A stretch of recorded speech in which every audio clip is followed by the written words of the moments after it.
Para saudara dan saudari yang Tuhan cintai, selamat pagi dan selamat bertemu lagi dalam renungan harian dari Paroki Santo Fransiskus Assisi APO, edisi hari Senin, tanggal 8 Juli 2024, dalam masa biasa yang ke-14.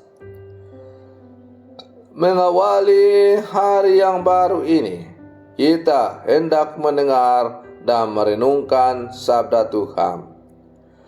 Marilah sebelum kita mendengar dan merenungkan sabda Tuhan, kita berdoa. Dalam nama Bapa dan Putra dan Roh Kudus. Amin.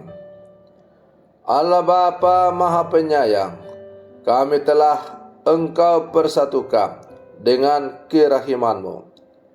Semoga kami selalu hidup terbuka pada sabda-Mu dan berusaha untuk mengamalkannya dalam kehidupan kami.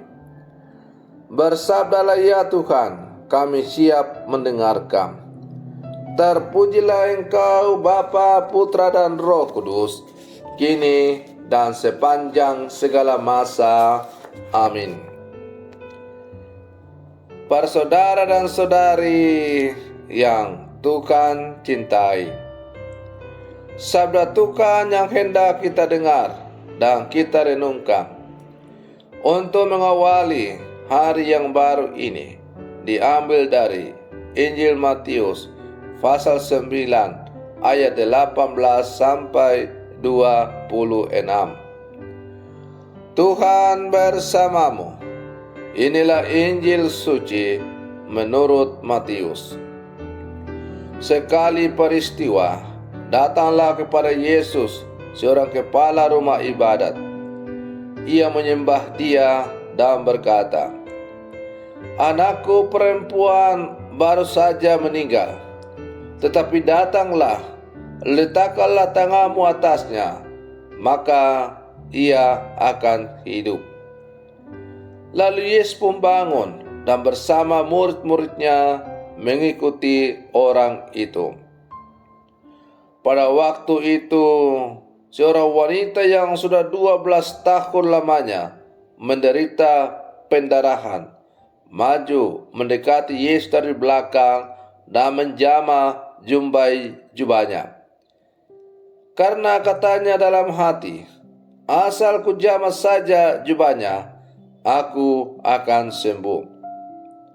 Tetapi Yesus berpaling dan memandang dia serta berkata, "Teguhkanlah hatimu, hai anakku, imanmu telah menyelamatkan dikau." Maka sejak saat itu juga sembuhlah wanita itu. Ketika Yesus tiba di rumah kepala rumah ibadat itu dan melihat peniup-peniup suling serta orang banyak yang ribut, berkatalah ia, "Pergilah, karena anak ini tidak mati, tetapi tidur." Tetapi mereka menertawakan dia. Setelah orang banyak itu diusir, Yesus masuk. Dipegangnya tangan si anak, lalu bangkitlah anak itu. Maka tersiarlah kabar tentang hal itu ke seluruh daerah. Demikianlah sabda Tuhan.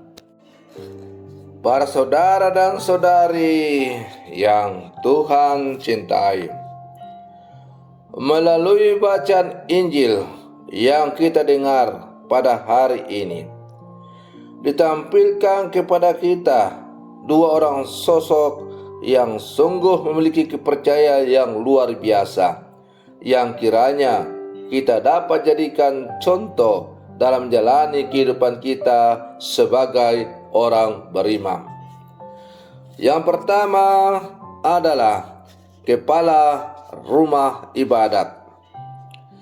Kepala rumah ibadat adalah seorang pejabat terpandang dan berkedudukan dalam masyarakat Yahudi.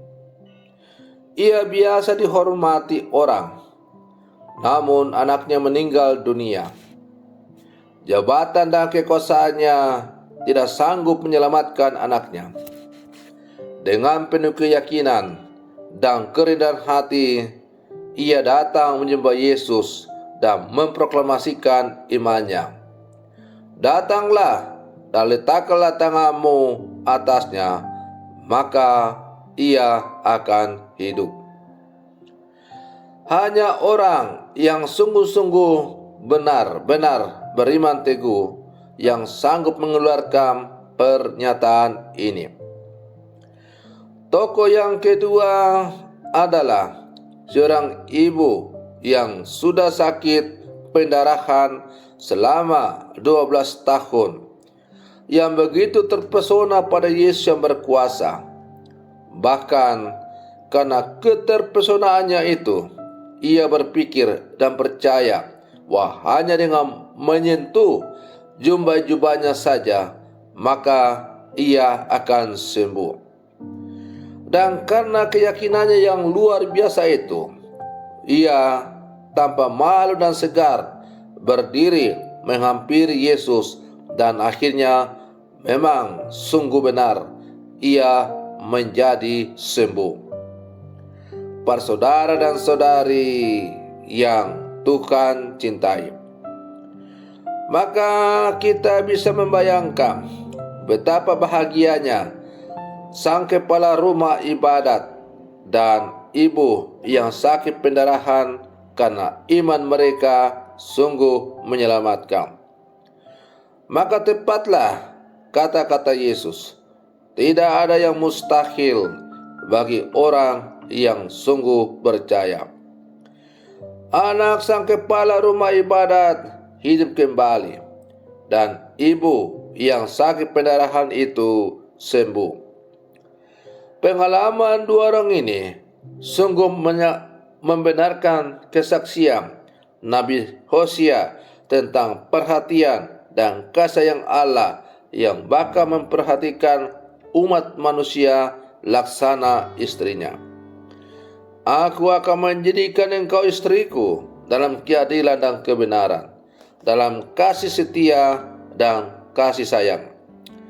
Marilah kita belajar beriman teguh sebagaimana kedua tokoh yang kita temukan dalam bacaan Injil pada hari ini. Kepala rumah ibadat dan ibu yang mengalami pendarahan selama 12 tahun menjadi sembuh karena mereka sungguh-sungguh percaya kepada Tuhan. Para saudara dan saudari yang Tuhan cintai, kita adalah murid-murid Yesus yang hidup di zaman sekarang. Kita yang sudah percaya kepada Yesus pada terus mempertanyakan, membaharui iman kita.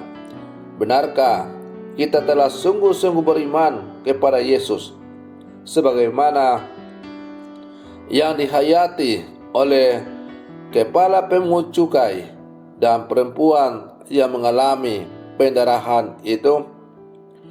Sudahkah kita menjadikan Yesus sebagai satu-satunya tujuan, harapan dari seluruh perjalanan penyerahan hidup kita? Maka marilah terus-menerus kita membaharui iman kita. Semoga kita semakin menjadi orang-orang yang semakin beriman dan menjadi murid Yesus yang sejati di zaman sekarang. Selamat pagi, Tuhan Yesus memberkati.